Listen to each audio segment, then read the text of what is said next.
and welcome to this video. My name's Kris, I'm an Australian GP, and in today's hopefully pretty short video, we're going to be talking about Epilepsy 101. Before we dive into it, please don't forget to like, subscribe and comment. Comment what you learned from this video, comment what you want to see from me next. It really helps and it really encourages me to keep doing these videos because I do enjoy it. But it is extra work and I certainly don't get paid for it because I am definitely not credible. Well, not even credible, it's just I don't have the views or the subscribers yet. Would I love to one day? Absolutely. I love teaching. I love this. But everything you do, liking, commenting and subscribing really helps. So please consider so if you haven't done so already. But that's not what you're here for. You're not here for a rant from me about my YouTube career. You're here to hear a GP talk about epilepsy, just the basics and the briefs. I want to preface this video also by saying that there are many different types of epilepsy and I'm not going to go into depth about any specific one or any of them in particular. I am talking in broad strokes just to give you an idea of what it is because there is a lot of misconception about epilepsy. Generally, especially in the media, mainstream media, movies, TV, people associate epilepsy with these big seizures that are debilitating and life-threatening. When really, the lived experience is not that. Not for everyone. Some people that is the case, yes. But let's break it down. What is epilepsy? What are we talking about? And why am I so animated today? So epilepsy is a disease of the brain and the way that the neurons and the nerves fire off and communicate to each other. It is actually more common than you think, with 1 in 100 Australians suffering with it. 1 in 100. So if you think about a school, there's a couple of people at that school with epilepsy. Thinking back to my medical school class, there was at least 1 or 2 people with epilepsy in my class. I don't know them, but statistically, there was a few. An epileptic is more prone to having seizures, and a seizure is a temporary disruption to the communication within the brain. Not all seizures are related to epilepsy, and not every seizure is the same.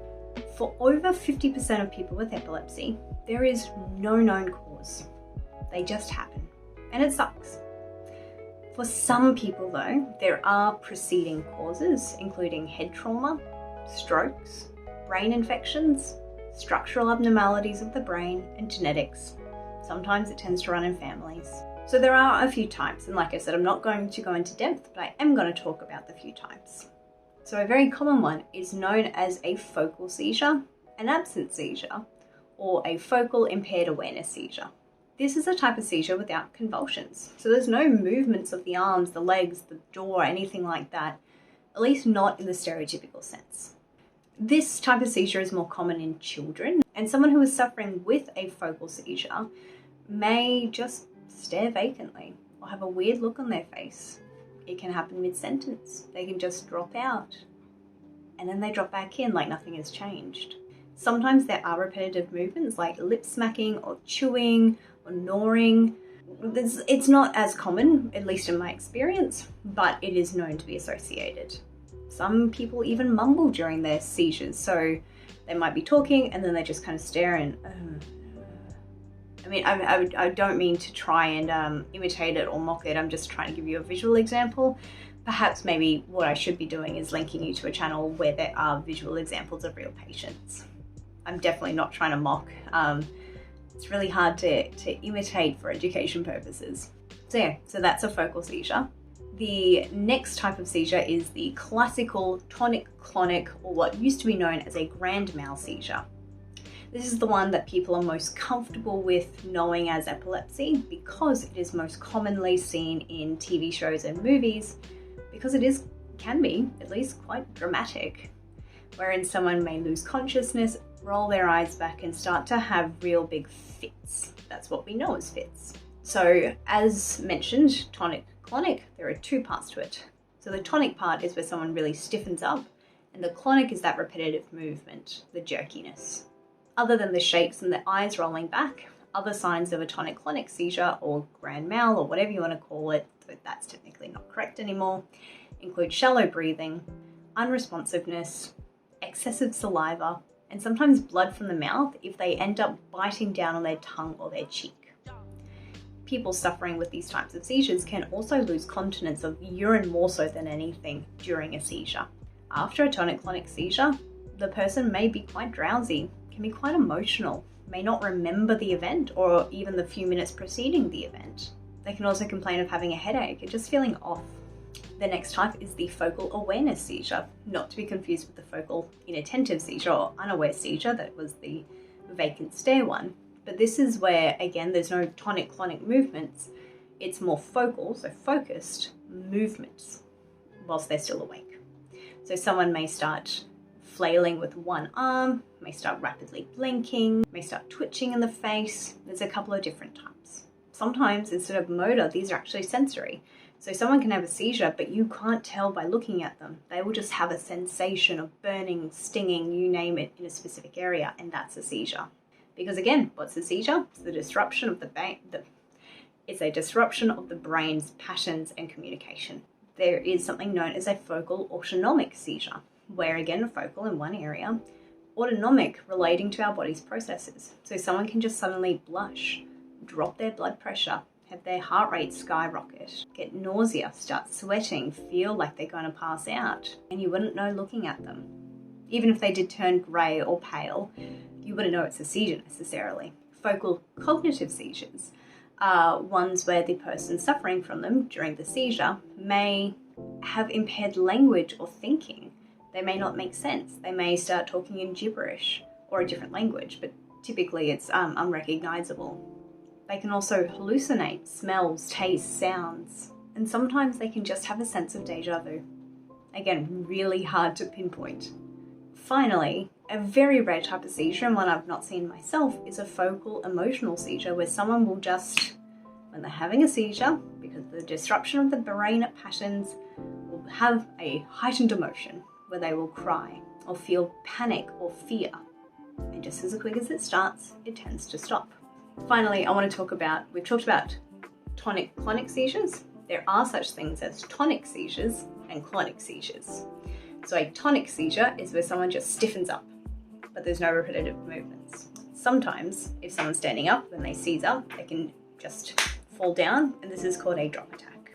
As for a myoclonic seizure, this is just the rapid movement of usually one particular muscle group. So it can be just like an arm or a leg or a face, but there's no stiffening. So it's not tonic-clonic, it's just clonic, or myoclonic, because myo means muscle.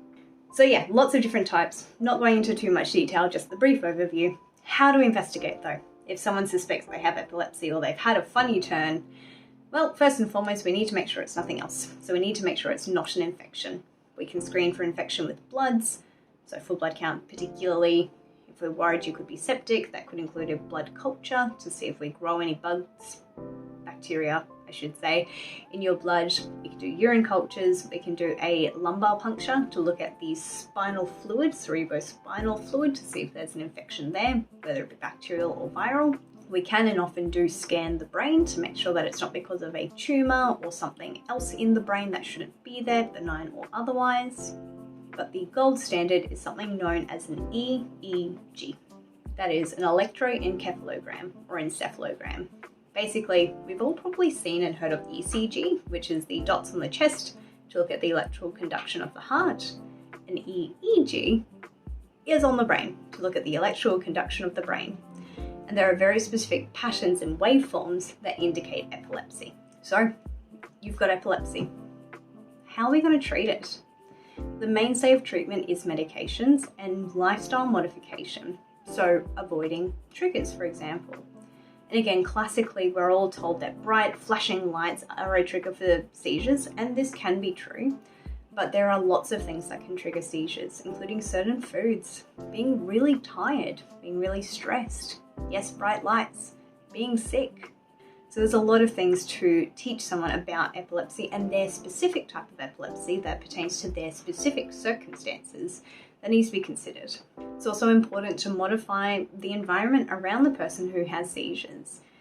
Is their home safe for them? How will they call out if they wake up from a seizure? Is someone going to look after them? Sometimes medication gets them so under control they don't happen again. and sometimes you can only have one every 10 years, so it really pertains to you and your circumstance. Very rarely, we can also use more alternative surgical and non-surgical methods. So there is some evidence now about medicinal marijuana being used to treat and prevent seizures, epileptic seizures I should say. There is also evidence that there are some surgeries that can help, especially if there's a cause for it. As in, if there is a cause within the brain or spinal cord that is causing the epilepsy.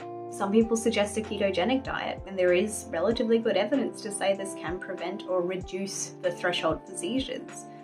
As in, reduce how commonly they occur, increase the threshold. You hopefully know what I'm saying. Sometimes neurologists may suggest a vagal nerve stimulation. It's completely out of my wheelhouse, definitely out of the depth of this video. Just know that there's a lot we can do, and it's not just medication. We kind of look at you as the whole person. But there you go, Epilepsy 101. Did you learn something? Most people think of epilepsy, like I said, as that tonic-clonic jerking, she's having a seizure. It's not, at least not for everyone and not always. Finally, I just want to end with a couple of quick tidbits. If someone is having a seizure, the best thing you can do is stand back. Well, make sure they're safe, get rid of any safety concerns there. Stand back and let them breathe. Once they come to, roll them to their side, let them breathe, be there with them and call for help, obviously. Never put your hands in someone's mouth who's having a seizure, and never try and hold someone who's having a seizure because it could injure them or you. If someone is seizing for more than 5 minutes, and that's a very long time to witness someone seizing, that's when we can use medications to stop it, as this is known as status epilepticus. Long story short, that is very rare, especially amongst epileptics, especially amongst first times. However, it is something to be considered, so do time the seizure as well whilst you're calling for help and standing back and letting them breathe and making sure they're safe. Anyway, enough rambling from me. I thought this was going to be a bit shorter than it was. Alas, doesn't matter. Until next time though guys, do stay safe, stay healthy, and I'll see you in a video very soon. Bye.